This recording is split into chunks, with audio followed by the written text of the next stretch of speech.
Hello, Source ZeroCon. My name is Nick Hawley, and I am a practice manager here at Optiv. I have over 20 years of experience in security, and in that time, I've been both a customer and a service provider. Today, we are going to talk about applying a systematic approach to evaluating the security of your organization's software development lifecycle. That's a mouthful. In doing so, we might uncover some things that we didn't expect. But at the very least, I hope you will walk away with some additional understanding and insight into ensuring the security of your SDLC. So we're going to start by asking an important question. Why does this matter and why should I care?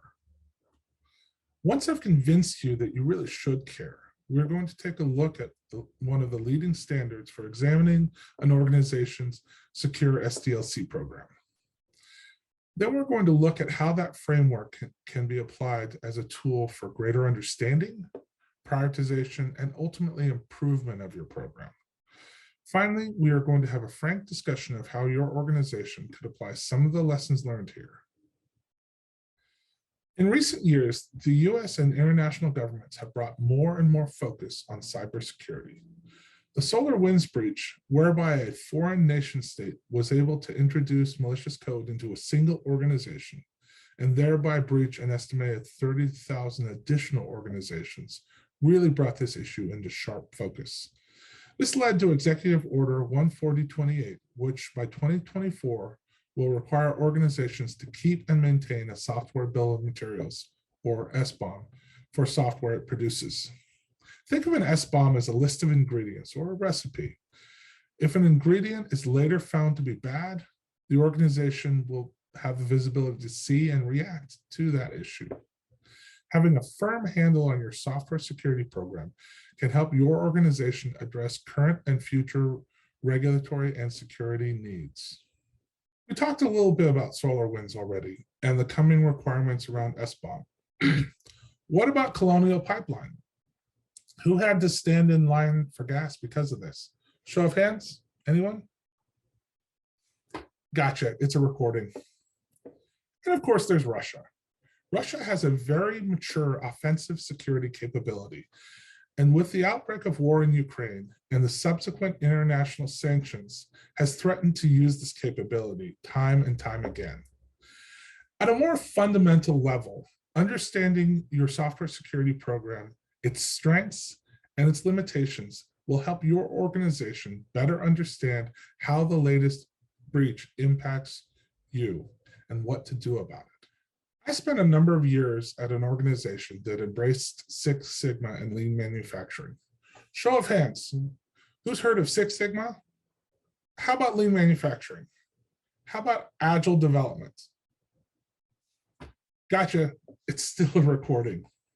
Fun fact, the agile methodology was based on many of the same principles as Six Sigma and lean. The key principle of an organization knowing itself is DMAIC, and that's straight from Six Sigma and lean. That stands for define, measure, analyze, improve, and control. This is a good way to understand and improve as an organization, as a process, or even as a person. Start with define. What standards will you use in measuring your program? Measure. How does your organization's practices measure up to that standard? Analyze. With this comparison, where are the gaps and opportunities for improvement? Improve. When you identify the gaps, how do you improve them?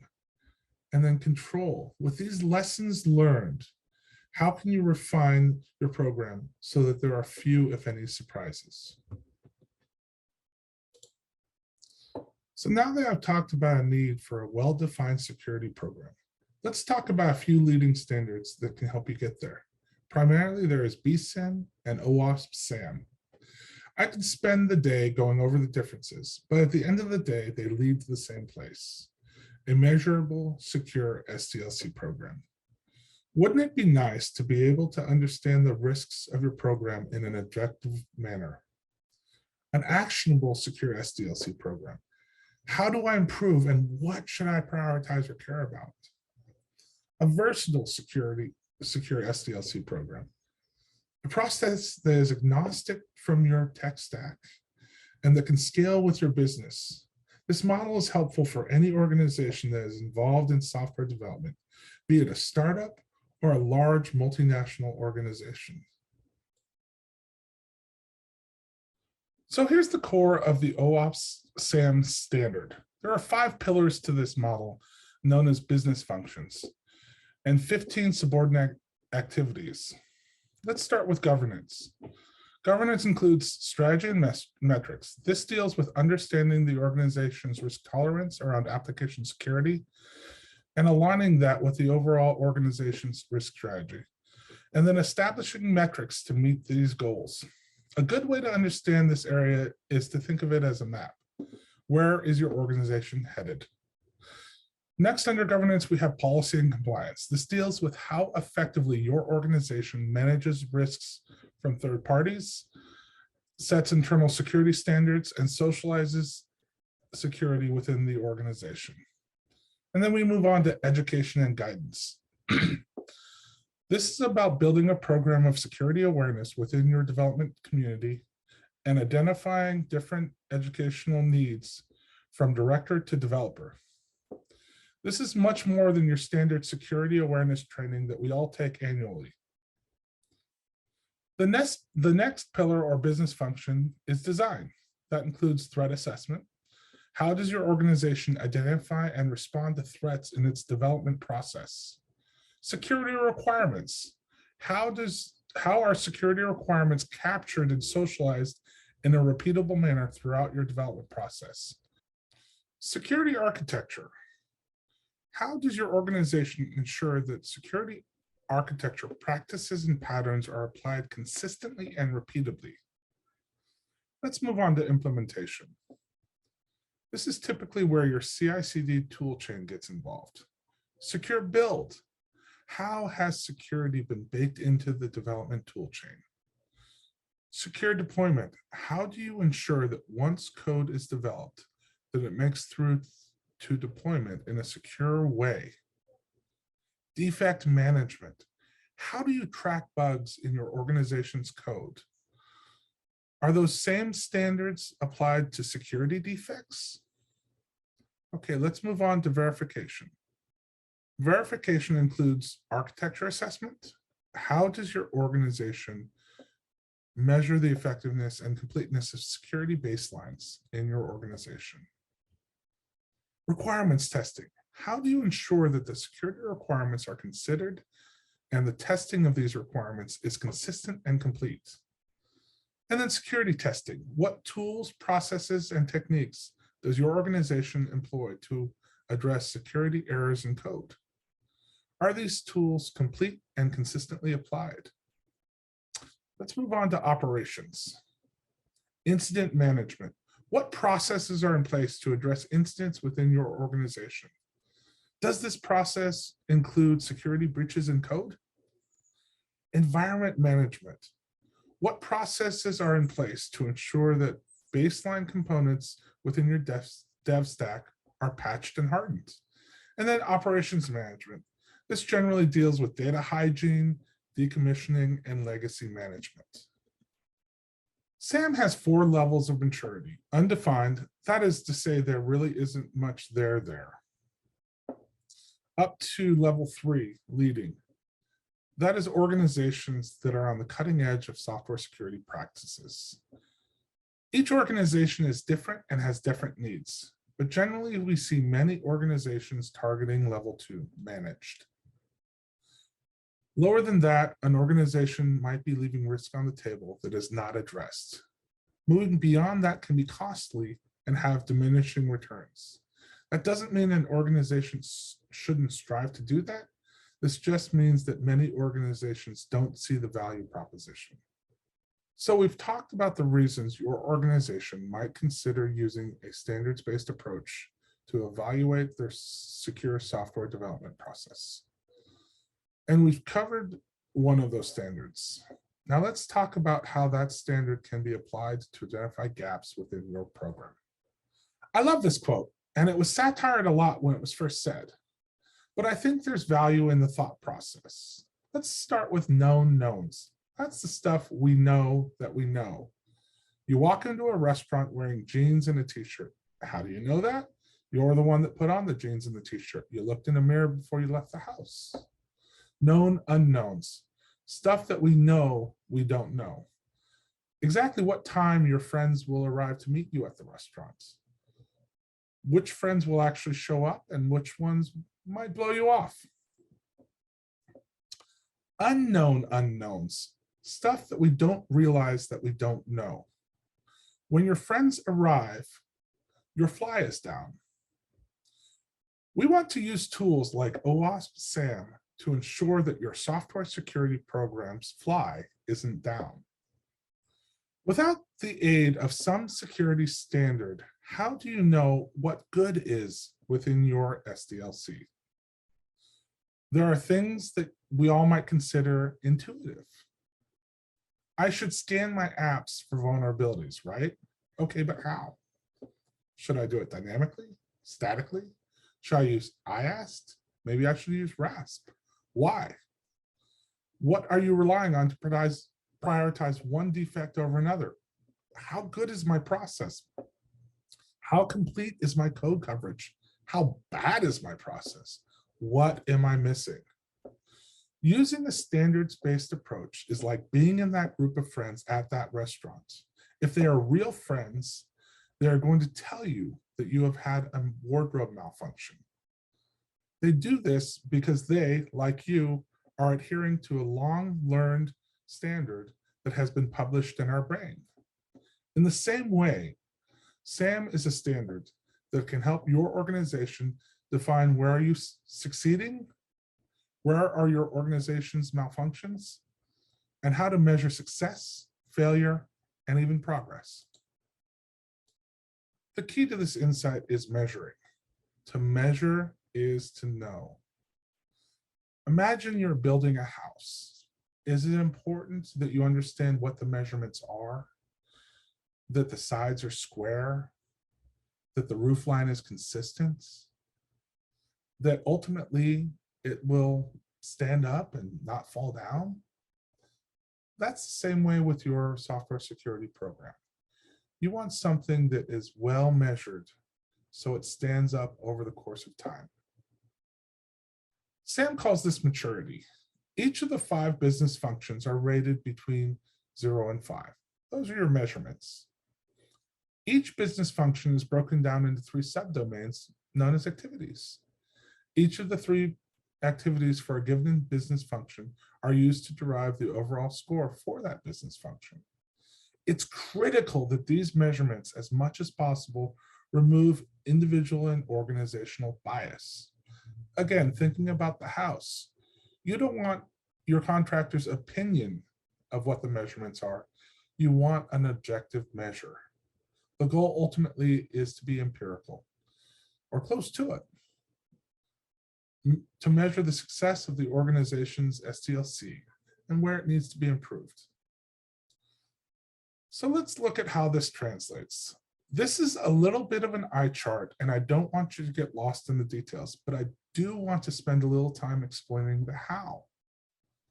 SAMM will start at the lowest level, looking at what an organization is doing, for example, under create and promote. What is the organization doing with their overall security strategy?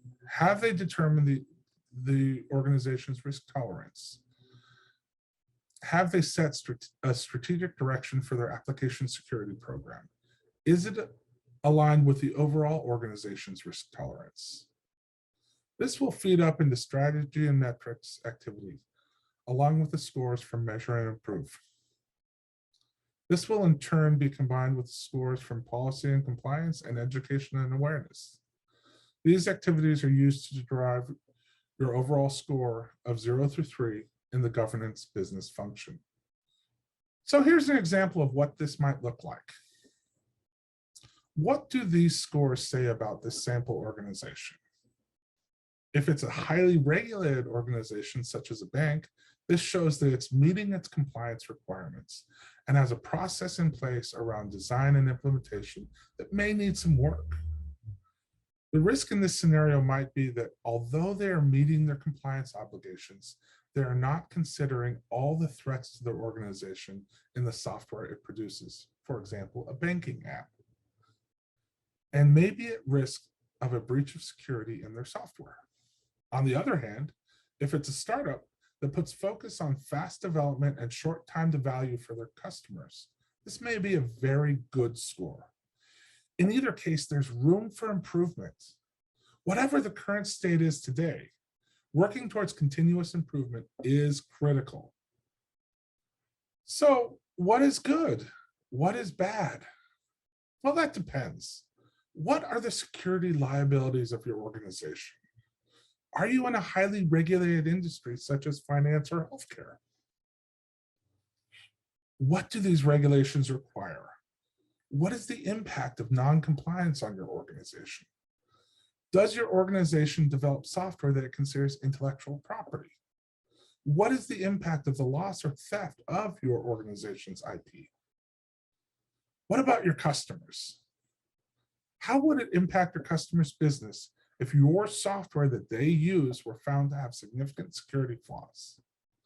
How would your customers react to learning this?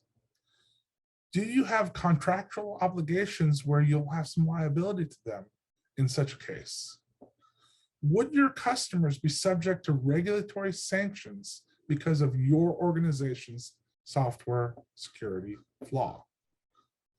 But we also need to think broader. Again, thinking about the bank. You might do everything right from a governance perspective, from a compliance perspective, but might fall short in other areas because your business just hasn't focused on them. You need to think about the big picture and what's important to your business. So great, what do we do next? How do we actually put this into practice? This is a good typical process flow for assessing your organization's secure SDLC. You start by reviewing relevant documentations, processes, standards, anything that supports your SDLC process and relates to security. Then you want to interview key team members. This might include development managers and directors, developers themselves, the security team, DevOps, IT governance, maybe a few others. The security team should never go at it alone. It's critical that you rely on your own internal experts. The key to these interviews is sticking to the standard and not assuming that you know the answer. This is very difficult when you're within the organization because you think you know the organization, but the truth might be very different than what you think. Once you do the interviews and review the documentation, the team must score. All of the materials needed for scoring are available from OWASP SAMM, and I'll provide a link at the end of this presentation for that information. This is, again, very difficult to do objectively when you're within the organization. Dynamics such as pressure from leadership on scoring, in-group, out-group, and confirmation biases will inevitably creep into your scoring decisions. Developing a plan can be more difficult for many organizations than one might realize. Prioritization is very important, and that's generally the easy part. Once you go down the road of determining what needs to improve, the path towards improvement may be much more complicated than first perceived. For example, if an organization wants to improve their education and awareness program, they need to determine where the organization is at present. What are their needs? What programming language are in use? What course material can be developed in-house and what can be purchased? How should the organization promote advancement of learning?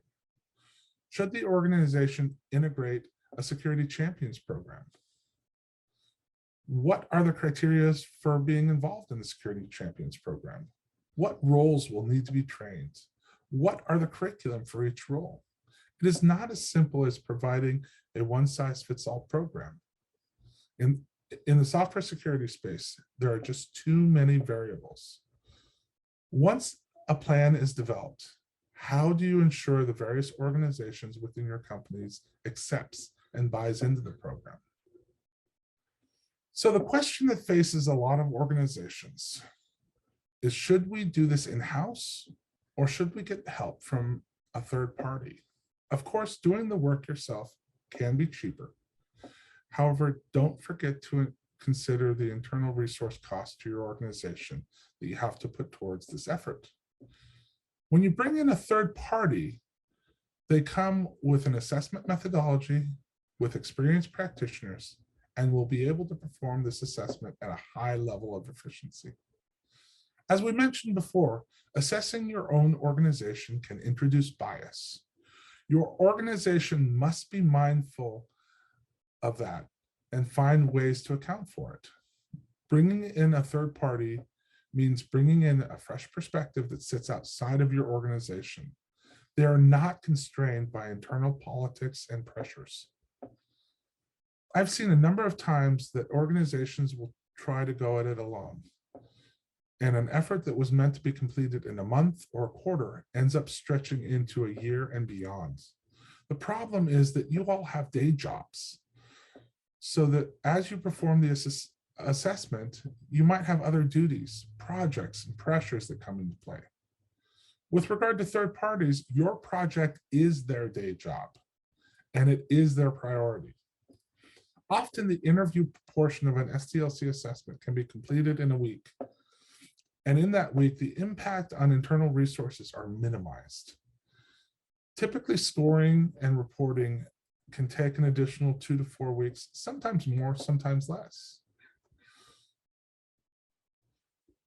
Once this assessment is completed, what do you do now? Often setting priorities and getting resources to work on these priorities can be challenging for many organizations. A good third-party organization can help you prioritize and sell the importance of that work to your organization's leadership. If needed, that third-party organization can often provide hands to help with the implementation of the necessary changes. So let's take a minute and digest what we talked about today. In today's regulatory and security environment, employing a secure SDLC standard is a critical step to ensuring the security of your organization and the software it produces.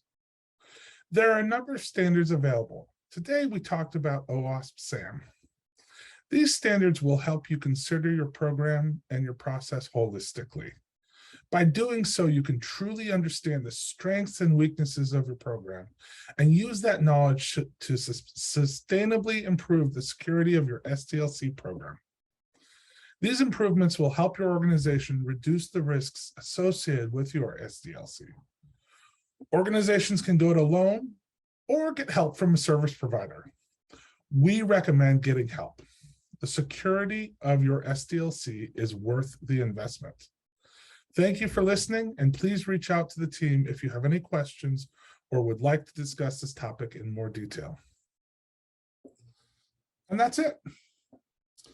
As promised, I've included some additional information and resources, including a link to OWASP SAMM, a link to BSIM, which is a similar but slightly different standard, as well as a link to our product offering, which, while based on OWASP SAMM, has some significant enhancements that can help your organization be more successful. And with that, I will open it up to questions.